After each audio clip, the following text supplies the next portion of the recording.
اور یہ صحیح حدیث ایک سناؤں، نبی کریم صلی اللہ علیہ وسلم فرمایا تھا کہ میری بیویوں میں سے کون سی بیوی ہے جس پر حوض کے کتے بھونکیں گے؟ صحیح ہے یہ. جب عائشہ صدیقہ اپنے ساتھیوں کے ساتھ لشکر کے ساتھ جا رہی تھی حوض سے تو وہاں کتے بھونکے بہت زیادہ. یہ غیب کی خبر پوری ہوئی، ثابت ہوئی. اس لیے ہم کہتے ہیں کہ نبی کریم صلی اللہ علیہ وسلم کو جو اللہ نے غیب بتایا تھا وہ جانتے تھے وہی کے ذریعے. تو عائشہ صدیقہ نے پوچھا یہ کون جگہ؟ فرمایا یہ حوض ہے.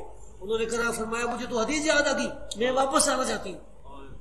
تو انہوں نے کہا کہ نہیں، اللہ مسلمانوں میں صلح کرا دے. یعنی مسئلہ صلح کا تھا، جنگ کا نہیں تھا. پھر جنگ ہوئی اور وہ پیشن گوئی پوری ہوئی. سر ادھر یہ بتا دیں ناسبی کون ہوتے ہیں؟ ہمارے اہل ناسبی حدیث میں کافی ناسبی. میں یہ بتاؤں کہ ایک شیعہ ہے نا، شیعہ جو صحابہ کو برا کہتے ہیں، یہ بھی گمراہ لوگ. ایک ہے ناسبی جو سیدنا علی رضی اللہ تعالیٰ عنہ سے بغض رکھتے ہیں، سیدنا حسین رضی اللہ عنہ سے بغض برا کہتے ہیں. ان میں سے فیض عالم صدیقی تھا ایک جیل میں، اور اسی طرح قتل ہو گیا. اس طرح اور بھی ہے. تو بہرحال یہ جو علی مولا علی، نبی پاک نے فرمایا کہ میں جس کا مولا اس کا علی مولا. یہ صحیح حدیث ہے، من کنت مولا فعلی مولا. جو مولا علی سے جو مولا سے مراد مشکل کشا نہیں ہے بلکہ محبوب اور پیارا ہے، تو جو اس سے دشمنی رکھتا ہے برا کہتا ہے ناسبی ہے. یہ کچھ اہل حدیثوں دیوبندی میں گھس آئے. بھائی ہم نہ ناسبی ہیں نہ شیعہ ہیں. آپ نے ایک کلپ میں مسند احمد کی ایک حدیث بتائی تھی جس میں آپ نے حضرت عائشہ رضی اللہ تعالیٰ عنہ کے لیے ظالم کا لفظ استعمال کیا، جبکہ حدیث میں یہ الفاظ نہیں آئے. برائے مہربانی بتائیں یہ الفاظ کہاں ہیں؟ میرے بھائی پہلے آپ اس پورے مقدمے کو سمجھیں. حدیث حوب کے اوپر میری پوری ویڈیو ریکارڈ ہے. سیدہ عائشہ پر کتے کیوں بھونکے رضی اللہ تعالیٰ عنہ وسلام اللہ علیہ. شیخ البانی جو عرب و عجم میں حدیث کے امام مانے جاتے ہیں اور محدث اعظم سعودیہ مانے جاتے ہیں، مفتی اعظم سعودیہ شیخ بن باز نے فرمایا تھا اس نیلی چھتری کے نیچے میں حدیث کا سب سے بڑا عالم جسے مانتا ہوں نا، اور اس سے بڑا عالم کسی کو نہیں مانتا، وہ شیخ ناصر الدین البانی ہے رحمہ اللہ. یہ دونوں 1999 میں فوت ہوئے ہیں، شیخ بن باز بھی اور البانی بھی.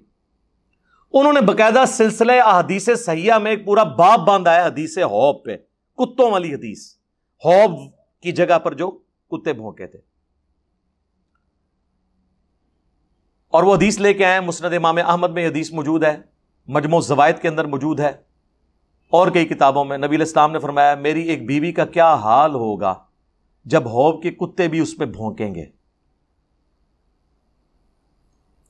سیدہ عائشہ جب سفر میں تھیں، جنگ جمل کے لیے نکلیں، اس وقت تو جمل کا ارادہ نہیں تھا، صلح کے لیے نکلی، بعد میں جو ہے وہ مسئلہ خراب ہو گیا تو حوب نامی جگہ پر کتے بھونکے. تو انہوں نے کہا کہ مجھے حضور کی وہ حدیث یاد آ گئی ہے، حضور نے فرمایا تھا میری ایک بیوی پہ کتے بھونکیں گے. تو ظاہر ہے اس عمل کی وجہ سے بھونکیں گے جو غلط عمل ہے، تو میں اب آگے نہیں جاؤں گی. تو عبداللہ ابن زبیر، حضرت زبیر نے کہا کہ نہیں اماں آپ کی وجہ سے شاید صلح ہو جائے. اس طرح وہ ان کو امت کے وسیع تر مفاد میں ساتھ لے گئے، لیکن ہوا وہی جو ہونا تھا، تقدیر میں لکھا. اور مجموع الزوائد میں ایک اور روایت ہے، حضور نے فرمایا کاش مجھے پتہ چل جائے کہ میری کون سی بیوی ہوگی جو ایک بڑے اونٹ کے اوپر سوار ہوگی اور اس کے ارد گرد لوگ قتل ہو رہے ہوں گے. تو پھر ایک اور حدیث ہے مسند احمد میں جس کا آپ نے ذکر کیا اس میں، کہ نبی علیہ السلام نے حضرت علی سے فرمایا کہ ایک وقت آئے گا تمہارا عائشہ کے ساتھ جھگڑا ہوگا. لیکن حضور کو یہ نہیں پتا تھا کہ وہ معاملہ یعنی قتال اور اس نوعیت تک جائے گا، بس سرسری خبر پہنچی. لہٰذا اس حدیث کی وجہ سے وہ حدیثیں منسوخ ہو گئیں جس میں آپ نے کہا مجھے پتہ نہیں کہ میری کون سی بیوی ہے. اس میں آپ کو پتہ بھی چل گیا، لیکن اتنا ہی پتہ چلا. جیسے بخاری مسلم میں آتا ہے میرے حوض کوثر پہ کچھ اصحاب لائے جائیں گے، میں ان کو پہچانتا ہوں گا، میں کہوں گا اصحابی، یہ میرے صحابہ ہیں. لیکن مجھے بتایا جائے گا آپ کے بعد یہ دین سے الٹے قدم پھر گئے اور انہوں نے دین میں بدعتیں جاری کر دیں، تو میں کہوں گا سحقن سحقن لمن غیر بعدی، سحقن سحقن لمن بدل بعدی. ان پہ پھٹکارو، ان کو مجھ سے دور کر دو جنہوں نے میرے بعد میرے دین کو بدل دیا. اور ابن عباس کا صحیح بخاری میں قول ہے، یہ وہ لوگ ہیں جو حضرت ابوبکر صدیق رضی اللہ تعالیٰ عنہ کے دور میں مرتد ہوئے اور حضرت ابوبکر نے ان کے خلاف قتال کیا. اس سے مراد سابقون الاولون اور کامل الایمان صحابہ نہیں ہیں، اس سے مراد وہ کلمہ گو ہیں جو حضور کی زندگی تک تو قانوناً صحابی تھے، بعد میں مرتد ہو گئے منکرین زکوٰۃ ہو کے یا مسلمہ کذاب کے ساتھ مل کے. آج کی ڈیٹ میں تو ظاہر ہے وہ صحابی نہیں ہیں، لیکن پہلے تو تھے. سنن دارمی میں المستدرک الحاکم میں حدیث ہے، نبی علیہ السلام نے آیت تلاوت کی، اذا جاء نصر اللہ والفتح ورأیت الناس يدخلون فی دین اللہ افواجا، کہ تم نے دیکھا فتح آ پہنچی اور لوگ گروہ در گروہ دین میں داخل ہو رہے ہیں، تو آپ نے فرمایا ان قریب میری وفات کے بعد لوگ گروہ در گروہ دین سے نکل بھی جائیں گے، اللہم لا تجعلنا منہم آمین۔ بخاری مسلم میں الفاظ ہیں، عبداللہ ابن ابی ملیکہ جب یہ حدیث بیان کرتے تھے نا کہ میری وفات کے بعد لوگ دین سے الٹے قدم پھر جائیں گے، تو وہ کہتے تھے اے اللہ ہم تجھ سے دعا کرتے ہیں کہ ہم ان لوگوں میں شامل نہ ہوں جو حضور کی وفات کے بعد ان کے دین سے الٹے قدم پھر جائیں۔ تو نبی علیہ السلام نے جب یہ فرمایا کہ الٹے قدم پھر جائیں گے، تو ظاہر ہے فتح مکہ پہ تو وہ کلمہ پڑھ کے مسلمان ہو گئے تھے نا، بعد میں پھر گئے۔ اب یہاں پر نبی علیہ السلام کو یہ تو بتایا گیا کہ اس طرح لوگ ہوں گے۔ لوگ کہتے ہیں اس سے علم غیب ثابت ہوتا ہے، علم غیب ثابت ہوتا تو حضور تو کہہ رہے ہیں میں ان کو پانی پلانے لگوں گا تو مجھے اس وقت فرشتے بتائیں گے۔ تو حضور کو تو اگر آج پتا ہے کہ کون کون سے لوگ ہیں تو حضور کو پانی نہیں تھا پلانا چاہیے۔ وہ فرشتے بھی کیا کہہ رہے ہیں آپ کو نہیں پتا، آپ کے بعد یہ ہو گئے تھے۔ تو اس طرح علم غیب یہ والا ثابت نہیں ہوتا، علم غیب وہی ہے جو اللہ نے بتایا۔ یہ ایک سرسری خبر ہے، یہاں پہ بھی سرسری خبر تھی۔ حضرت علی سے حضور علیہ السلام نے فرمایا، مسند احمد کی حدیث ہے کہ عنقریب علی تیرا اور عائشہ کا ایک جھگڑا ہوگا، ایک امر میں اختلاف ہوگا۔ تو حضرت علی نے فرمایا میں تو بڑا بدبخت ہوں گا، پھر کسی بھی کامل الایمان مومن کو یہی کہنا چاہیے کہ میں حضور کی بیوی کے ساتھ جھگڑا کروں حضور کی وفات کے بعد، مجھے تو ان کا کفیل بننا چاہیے۔ اب یہ میں ایکسپلینیشن کر رہا ہوں اس کی، قرآن میں حکم ہے نا النبی اولی بالمؤمنین من انفسہم وازواجہ امہاتہم، نبی مومنین کی جانوں سے بڑھ کے ان پہ حق رکھتے ہیں، اور نبی کی بیویاں امت کی مائیں ہیں۔ یعنی امتیوں کا کام ہے اپنی جان دے دیں اپنی نبی کی حفاظت کی خاطر، اور ان کی بیویوں کو ماں کے طور پر تصور کریں، بہت بڑا درجہ ہے۔ حتیٰ کہ سورہ احزاب میں آگے چل کے آیا کہ کوئی شخص بھی رسول اللہ کی وفات کے بعد ان کی بیویوں سے نکاح نہ کرے، اللہ کے نزدیک یہ بہت بڑا جرم ہے۔ مائیں ہیں قانوناً، حقیقی نہیں ہے۔ حقیقی مائیں ہوتی تو ان سے پردہ نہ ہوتا۔ امہات المومنین سارے صحابہ سے پردہ کرتی تھی سوائے اپنے محرم رشتوں کے، ماں وہ قانوناً ہے۔ وہ جو دوسرے والے رشتے ہیں نا اس طرح کی نہیں ہیں، ٹھیک ہے۔ تو اب حضرت علی کو یہی کہنا چاہیے تھا، اس میں الفاظ ہیں اشقاہم، میں تو بڑا بدبخت ہوں گا۔ آپ مجھے ایمانداری سے بتائیں کسی شخص کو بدبخت کہنا، بد نصیب کہنا یہ بڑا جرم ہے یا ظالم کہنا بڑا جرم ہے؟ بدبخت، ظالم تو کسی ایک معاملے میں ظلم کہتے ہیں کسی چیز کو اپنی اصلی جگہ سے ہٹا کے دوسری جگہ پہ رکھ دینا، اسی لیے شرک کو بھی ظلم کہا گیا کہ آپ کسی مخلوق کو اللہ کی جگہ پہ رکھ دیتے ہیں اور اللہ کو اس کے مقام سے نیچے لا کے کسی مخلوق کے ساتھ کر دیتے ہیں تو اس کی جگہ سے ہٹا دیتے ہیں۔ ہر گناہ ظلم ہے۔ تو میں نے اس کے لیے اردو میں ایک سوفسٹیکیٹڈ ورڈ ڈیوائز کیا، کیونکہ میں جب احادیث کے ترجمے کرتا ہوں تو با محاورہ کر رہا ہوتا ہوں، باللفظ نہیں کر رہا ہوتا، ورنہ آپ لوگ پھنس جائیں گے۔ بسم اللہ کا ترجمہ آپ کے سارے علماء نے غلط کیا ہوا ہے الا ماشاء اللہ۔ اشرف تھانوی صاحب کا ترجمہ شروع کرتا ہوں اللہ کے نام سے، کرتا ہوں کس عربی چیز کا ترجمہ ہے بتائیں؟ اور یہ بریلوی اعتراض کرتے ہیں دیوبندیوں پہ کہ آپ کے تو عالم کو ترجمہ ہی نہیں آتا تھا۔ ہمارے اعلیٰ حضرت کا ترجمہ ہے اللہ کے نام سے شروع کرتا ہوں، کرتی ہوں ہے ہی کوئی نہیں بیچ میں، ورنہ عورت کیا کرے گی؟ اور کہتے ہیں دوسری غلطی آپ کے ترجمے میں ہے آپ نے شروع سے شروع کیا ہے، حالانکہ اللہ سے شروع ہونا چاہیے تھا۔ تو ان کو یہ نہیں سمجھ آئی کہ پھر بسم اللہ بھی بدل لیں، اللہ الذی باسمہ ابدہ ہو جائے، پھر اللہ ہے وہ ہستی جس کے نام سے میں شروع کرتا ہوں۔ تو بریلوی پھر اپنی بسم اللہ بھی بدل لیں، بسم اللہ میں بھی تو پہلے با اور سین اور میم اور پھر اللہ کا نام آتا ہے۔ اسے کوئی فرق پڑتا ہے کوئی ترجمہ کر دے شروع اللہ کے نام سے یا شروع کرتا ہوں اللہ کے نام سے یا اللہ کے نام سے شروع؟ نہیں، با محاورہ ترجمہ ہو رہا ہے۔ اب جو خاتم اور خاتم کا لفظ ہے قرآن میں تو ہے خاتم، رسول اللہ صلی اللہ علیہ وآلہ وسلم نبوت کی مہر ہے، اور مہر اینڈ پہ لگتی ہے ڈاکومنٹ کے، جس کے بعد کوئی ڈاکومنٹ پہ چیز لکھنا جرم ہوتا ہے. لیکن ہمارے علماء جب ترجمہ کرتے ہیں تو اس کا خاتم والا ترجمہ کر دیتے ہیں. سلسلہ نبوت کو مکمل فرمانے والے ہیں وہ ختم اردو والا لے لیتے ہیں. ہم نے کبھی اعتراض نہیں کیا, ہم کہتے ہیں با محاورہ یہ ترجمہ درست ہے, باللفظ یہ غلط ہے. خاتم کا ترجمہ اور ہے, خاتم کا اور ہے. لیکن چونکہ قادیانیوں کا ایک فتنہ ہے اس وجہ سے وہ بالمفہوم ترجمہ کرتے ہیں. ٹھیک ہے, ہم نے کبھی اعتراض نہیں کیا. یہاں پہ بھی میں نے جو یہ ورڈ استعمال کیا, ایک یہ تھا کہ میں یہ کہتا کہ حضرت علی نے کہا یا رسول اللہ میں تو بڑا بدبخت ہوں اگر میں آپ کی بیوی کے ساتھ لڑوں. تو میں نے کہا کہ حضرت علی نے فرمایا کہ میں تو بڑا ظالم ہوں گا.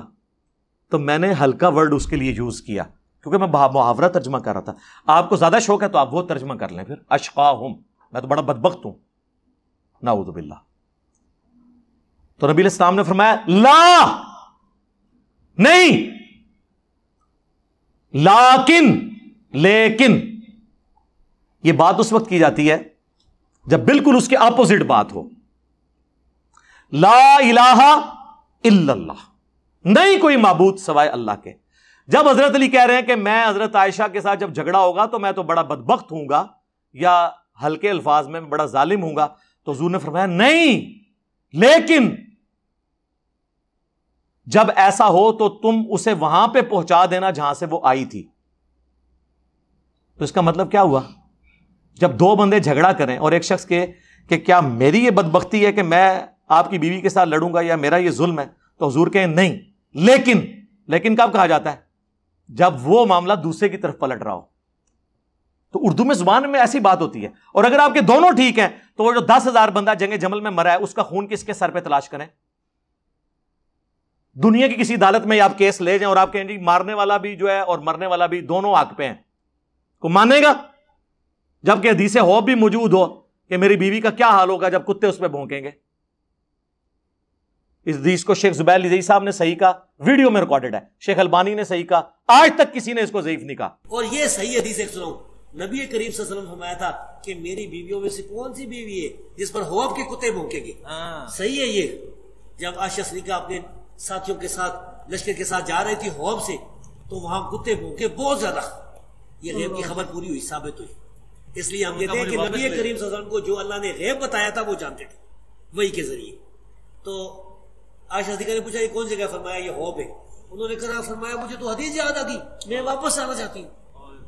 تو انہوں نے کہا کہ نہیں, اللہ مسلمانوں میں صلح کرا دے. یعنی مسئلہ صلح کا تھا, جنگ کا نہیں تھا. پھر جنگ ہوئی اور وہ پیشن گوئی پوری ہوئی. سر ادھر یہ بتا دیں ناسبی کون ہوتے ہیں ہمارے اہل ناسبی حدیث میں؟ کافی ناسبی میں یہ بتاؤں کہ ایک شیعہ ہے نا, شیعہ جو صحابہ کو برا کہتے ہیں, یہ بھی گمراہ لوگ. ایک ہے ناسبی جو سیدنا علی رضی اللہ تعالیٰ عنہ سے بغض رکھتے ہیں, سیدنا حسین رضی اللہ عنہ سے بغض برا کہتے ہیں. ان میں سے فیض عالم صدیقی تھا ایک جیلم میں, اور اسی طرح قتل ہو گیا. اس طرح اور بھی ہے. تو بہرحال یہ جو علی مولا علی, نبی پاک نے فرمایا کہ میں جس کا مولا اس کا علی مولا. یہ صحیح حدیث ہے, من کن تو مولا فعلی مولا. جو مولا علی سے جو مولا سے مراد مشرک کشا نہیں ہے بلکہ محبوب اور پیارا ہے, تو جو اس سے دشمنی رکھتا ہے برا کہتا ہے ناسبی ہے. یہ کچھ اہل حدیثوں جو منی میں گھس آئے بھائی, ہم نہ ناسبی ہیں نہ شیعہ ہیں. اب بعض ناسبی جو ایسے بھی جان چھڑا رہے ہیں, وہ تو خیر مسلم شریف کی حدیث 240 علی سے محبت نہیں رکھے گا مگر مومن, علی سے بغض نہیں رکھے گا مگر منافق, اس سے بھی آنکھیں چرا رہے ہیں. لیکن ان کو پتہ لتر پڑیں گے عوام سے, تو اس لیے نہ اس کو نگل سکتے ہیں نہ تھوک سکتے ہیں. ان کو چھوڑ دیں, امت کی بات کریں. امت میں یہ حدیث چلتی آ رہی تھی. تو شیخ البانی نے حدیث ہوب پہ باب باندھ کے یہ سارے طرق جمع کر کے نیچے کومنٹس کیے ہیں. وہ کہتے ہیں مجھے سنیوں پہ حیرانگی ہوتی ہے, حالانکہ خود سنی ہے, کہ شیعہ تو 12 اماموں کو معصوم مانتے ہیں اور سنی سارے صحابہ کو معصوم مانتے ہیں. اور پھر آگے وہ کمنٹس کرتے ہوئے کہتے ہیں یہ کیسے مان لیا جائے ایک جنگ جس میں ہزاروں لوگ شہید ہوئے ہیں اور ہم کہہ دیں کہ دونوں سائڈیں درست تھیں. یہ ماننا پڑے گا کہ حضرت علی اور ان کی جماعت حق پہ تھی, مخالف جو ہے وہ خطا کے اوپر تھے. اور اس پہ انہوں نے پھکی کتنی بڑی دی. انہوں نے کہا سنیوں تم سارے صحابہ کو معصوم مانتے ہو, شیعہ پھر بہتر ہیں 12 کو مانتے ہیں. پھکی دی ایک سنی نے, اور عام سنی نہیں, سعودیہ کا محدث اعظم اور اہل حدیثوں کا اس دور کا امام بخاری. اہل حدیث کہتے ہیں جی 2 اس دور کے بخاری ہیں, ایک عرب میں شیخ البانی اور عجم میں شیخ زبیر علی زئی, اور دونوں جو ہیں وہ اس حدیث کو صحیح کہتے ہیں. زبیر علی زئی صاحب سے تو میں نے ویڈیو میں ریکارڈنگ کروا لی تھی اس کی کوسچن آنسر سیشن میں ساتھ بیٹھا ہوں. شیخ البانی نے چھوڑا ہی کچھ نہیں ان کا. اس لیے میں نے کہا تھا جب البانی کے بارے میں ان کو پتا چلے گا. پھر اس دور میں شیخ البانی شیخ زبیر علی زئی صاحب کے بعد زبیر علی زئی صاحب کے ایک بڑے شاگرد غلام مصطفیٰ زئی صاحب جو ہمارے جیلم شہر سے ہی ہیں, انہوں نے باقاعدہ حدیث حوب کے دفاع کے اوپر پورا السنہ رسالہ میں مضمون لکھا ہے. ان کا حدیث بالکل ٹھیک ہے, اور شیخ البانی کے کامنٹس ورڈ بائی ورڈ نقل کی ہیں کہ ہم صحابہ کو معصوم نہیں مانتے, غلطی ہوئی ہے, لیکن ہم کہتے ہیں ان کی غلطی اجتہادی ہے. اس کے بعد شیخ البانی وہ کہتے ہیں کہ جی وہ پوری زندگی روتی تھی اپنی اس غلطی کے اوپر, ٹھیک ہے. اور المصنف ابن ابی شیبہ میں موجود ہے, بخاری میں بھی کچھ حصہ ہے, مجھے میری سوکنوں کے ساتھ دفن کرنا, اور مصنف ابن ابی شیبہ کے تو الفاظ ہیں, میں نے حضور کی بعد وہ کام کیا نیا کام, میں اب اس کے لیے بدعت کا لفظ نہیں بولتا احتراماً, جو مجھے نہیں کرنا چاہیے تھا. ظاہر قرآن میں حکم ہے نبی کی بیویوں گھروں میں ٹھہری رہو, اسی لیے دیکھیں حضور کی کوئی بیوی بھی ان جنگوں میں شریک نہیں ہوئی. ان کو پتا تھا کہ ہمیں حکم ہے, حضور کی زندگی میں حکم ہے کہ ہم نے گھر سے باہر نہیں نکلنا. اور پھر حضرت عائشہ پوری زندگی اس پہ شرمسار تھیں. آج کی ڈیٹ میں وہ کوئی ان کو متون نہیں کر سکتا. دنیا اور آخرت میں رسول اللہ کی بیوی ہیں, ہماری ماں ہیں بالکل. یہ تو خامنائی صاحب جو اس وقت مفتی اعظم ہیں ایران کے, ان کا باقاعدہ فتویٰ ہے کہ جو حضرت عائشہ کی توہین کرتا ہے وہ کہتے ہیں شیعہ سے خارج ہے, ہم اسے شیعہ ماننے کے لیے تیار ہی نہیں ہیں. حضور کی کسی بیوی کی توہین کرنا, نعوذ باللہ من ذالک. سب سے بڑا کوئی شیعہ ہو سکتا ہے نا علی کا تو عمار ابن یاسر ہیں. بخاری میں حدیث موجود ہے, عمار ابن یاسر کوفے کے ممبر پہ چڑھتے ہیں اور اوپر کی سیڑھی پہ حسن ابن علی کو بٹھاتے ہیں اور خود نیچے بیٹھتے ہیں اور خطبہ دیتے ہوئے کہتے ہیں کہ اے لوگو, اللہ نے تمہیں آزمائش میں ڈالا ہے. ایک طرف دنیا اور آخرت میں تمہارے نبی کی بیوی ہیں عائشہ جو بصرہ سے روانہ ہو چکی ہیں, لیکن اللہ نے تمہیں آزمائش میں ڈال دیا ہے کہ تم عائشہ کی اطاعت کرتے ہو یا اللہ کی اطاعت کرتے ہو. اللہ کی اطاعت کس کو کہہ دیا؟ حضرت علی کی اطاعت کو. کیوں؟ یا ایھا الذین آمنوا اطیعوا اللہ واطیعوا الرسول واولی الامر منکم. اطاعت کرو اللہ کی اور اس کے رسول کی اور جو تم میں حکمران ہے. لیکن عمار ابن یاسر نے اما عائشہ کا مرتبہ کم نہیں ہونے دیا, کہا دنیا اور آخرت میں تمہارے نبی کی بیوی ہیں. یعنی اس عمل ہونے سے وہ زیرو سے ملٹیپلائی نہیں ہوئی, ان کی نیکیاں ان کی غلطیوں پر بھاری ہیں. عمار ابن یاسر کے بعد کس کی ڈگری کی ضرورت ہے حضرت عائشہ کی شان میں؟ اور قربان جائیں امام بخاری نے حضرت عائشہ کی فضائل کے چیپٹر میں جو حدیث لی ہے نا, حضرت عائشہ کی فضیلت میں جو حدیثیں ہیں اس میں عمار ابن یاسر کی حدیث لے لی صحیح بخاری میں کہ دنیا اور آخرت میں تمہاری نبی کی بیوی ہے. تو حضور کی بیویوں کے فضائل بھی شیعہ علی نے بیان کیے ہیں. شیعہ میں یہ پولیٹیکل ٹرم میں استعمال کر رہا ہوں, وہ والا شیعہ نہیں ہے جو رافضیت والا ہے, حقیقی شیعہ علی. تو اس کے لیے جب یہ دو باتیں ہوں اور کہا جائے کہ یہ ایک جھگڑا ہوگا اور یہ ہو جائے گا, اور کوئی شخص پوچھے کہ اچھا یہ میرے ساتھ جھگڑا ہوگا تو پھر تو میں بڑا بدبخت ہوں, بڑا ظالم ہوں اگر میں یہ کام کروں, اور آگے سے وہ منصف کہے نہیں نہیں تم نہیں, لیکن وہ جب تمہارے ساتھ یہ کرے تو اسے واپس پہنچا دینا, تو اس کا مطلب کیا ہے؟ کون ظالم ہوا؟ مخالف. تو بات کرنے کا تو سٹائل یہی ہوتا ہے نا. اب ایاک نعبد و ایاک نستعین میں تو وہ یہی کہتے ہیں نا اہل تشیع اور بریلوی کہتے ہیں اس میں یہ تو لکھا ہے کہ اللہ سے مانگتے ہیں, یہ کہاں لکھا ہوا ہے کہ حضرت علی سے نہیں مانگتے؟ لب دے رہو اردو وٹ چڑھ دینا تو الفاظ کو نہ پکڑیں, یہ با محاورہ باتیں ہوتی. اب چونکہ میں نے اتنی علمی بحثیں عوام میں لے آیا ہوں, اس لیے لے کے آیا ہوں کہ مجھ سے پہلے آ چکی تھی. میں نے جمل صفین نہروان میں نے نہیں کروائی ہے, پہلے کی ہوئی بھی تھی. لیکن آج یہ ہو گیا کہ سوشل میڈیا کی وجہ سے پبلک میں عام ہو گئی. تو ایک تو یہ تھا کہ ہم رافضیوں کو کلین چٹ دیتے کہ ٹھیک ہے تم لوگ صحابہ کرام کے اوپر سب و شتم کرو, نعوذ باللہ. دوسرا یہ کہ ہم فرنٹ سے لیڈ کر کے بتاتے کہ اتنی بات تمہاری درست ہے, بنو امیہ نے یہ غلط کیا, لیکن خلفائے راشدین جو ہیں وہ حق پہ ہیں, ان کا اس معاملے سے کوئی لینا دینا نہیں ہے. ہم فرنٹ سے لیڈ کر کے صحیح بات بتاتے, تو ہم نے بتائی ہے, اللہ کا شکر ہے. جو سنتا ہے وہ کٹر قسم کے اہل حدیث جو مجھ سے نفرت کرتے تھے, باہر کے ملکوں میں شفٹ ہوئے, مجھے ای میلز کرتے ہیں, کتنے لوگوں کی آئی ہیں وہاں. چونکہ وہاں تو پھر شیعہ سے ان کا انٹریکشن ہوا, شیعہ نے نکال کے جب بخاری مسلم کی حدیثیں رکھی, پھر ان کو علی بھائی یاد آئے. اپنے مولویوں کے پاس جاتے ہو کہتے ہیں گلا نہیں کرنی, وہ کہتے ہیں کزمانو گاؤ گلا نہیں کرنی, جو آپ کے دویے کتاباں نے ساڑیاں نے. پھر دنیا میں جب بھی سنی شیعہ کنفلکٹ ہو تو کس کی ویڈیوز دیکھی جائیں گی؟ ویسے تو ہر معاملے جی دیکھیے جان گیا، لیکن انشاءاللہ تعالیٰ اس معاملے میں تو یہ اب آپ دیکھ لیں محرم شروع ہوا ہے، شیعہ کی ذاکرین کی بات کون سنتا ہے؟ ظاہر ہے وہ اس قابل ہی نہیں کہ سنی جائے، نہ کوئی منہ، نہ کوئی سر، نہ کوئی پیر، نہ کوئی اتھینٹسٹی. تو اللہ کا شکر ہے کہ خلفائے راشدین کا مقدمہ بھی ہم لڑ رہے ہیں اور اہل بیت کا مقدمہ بھی ہم ہی لڑ رہے ہیں الحمدللہ. تو ہمیں کسی سے سرٹیفکیٹ کی ضرورت نہیں ہے. تو یہ جو چیز ہے، یہ میرے پہ جو آپ کو پتہ نہیں انہوں نے جھوٹی FIR کٹوائی تھی جو پہلی تاریخ میں ہی لاہور ہائی کورٹ نے فارغ کی تھی، اس میں میں نے ایک ویڈیو ریکارڈ کرائی تھی، وائی FIR کویسٹ ان لاہور ہائی کورٹ. وہ آلموسٹ 1.5-2 گھنٹے کی ویڈیو ہے. اس میں میں نے اپنے خلاف بننے والی ہر ویڈیو کو پرنسپلی ایڈریس کیا ہے کہ اگر کوئی ویڈیو ہے تو اس کو یوں دیکھ لیا کریں کہ یہ کس کانٹیکسٹ میں بات ہوئی تھی، کیا ہوئی تھی. اس میں نے یہ ساری باتیں بتائی ہیں. اللہم انی اسألک بانک انت اللہ لا الہ الا انت الاحد الصمد الذی لم یلد ولم یولد ولم یکن لہ کفوا احد والہکم الہ واحد لا الہ الا هو الرحمن الرحیم الف لام میم اللہ لا الہ الا هو الحی القیوم اللہم صلی علی محمد وعلی آل محمد اللہم ربنا آتنا فی الدنیا حسنہ وفی الآخرۃ حسنۃ وقینا عذاب النار اللہم اغفر لحینا ومیتنا وشاہدنا وغائبنا وصغیرنا وکبیرنا وذکرنا وانثانا اللہم من احییتہ منا فاحیہ علی الاسلام ومن توفیتہ منا فتوفہ علی الایمان. اے اللہ ہماری، ہمارے ماں باپ کی، ہمارے بیوی بچوں کی، پوری امت کی مغفرت فرما. اے اللہ ہماری، ہمارے ماں باپ کی، ہمارے بیوی بچوں کی، پوری امت کی تمام دینی، دنیاوی، جسمانی، روحانی، ظاہری، باطنی پریشانیاں، تکلیف، مصیبتیں، دکھ، بیماریاں، دشواریاں دور فرما. اے اللہ ہمارے ملک پاکستان کی خیر فرما، پورے عالم اسلام کی خیر فرما، اندرونی اور بیرونی خطرات سے محفوظ فرما. دنیا میں جہاں کہیں بھی مسلمان کافروں کے خلاف برسر پیکار ہیں، افغانستان میں، چائنا میں، فلسطین کے اندر، عراق کے اندر، غیب سے ان کی عزت، جان، مال، آبرو کی حفاظت فرما.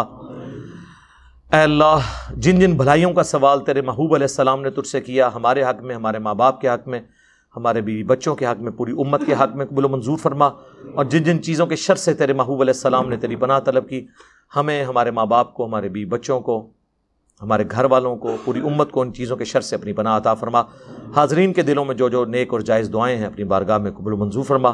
جن لوگوں نے بھی دعاؤں کے لیے کہا، اے اللہ ان کی نیک دلی جائز خواہشات کو پورا فرما. اے اللہ جو کچھ مانگا وہ بھی عطا کر دے، جو نہ مانگ سکے ہمارے حق میں بہتر ہے تو ہمیں بن مانگے ہی عطا فرما دے. سبحان ربک رب العزت عما یصفون وسلام علی المرسلین والحمد للہ رب العالمین وصلی اللہ علی النبی الکریم وعلی آلہ وصحبہ اجمعین برحمتک یا ارحم الراحمین.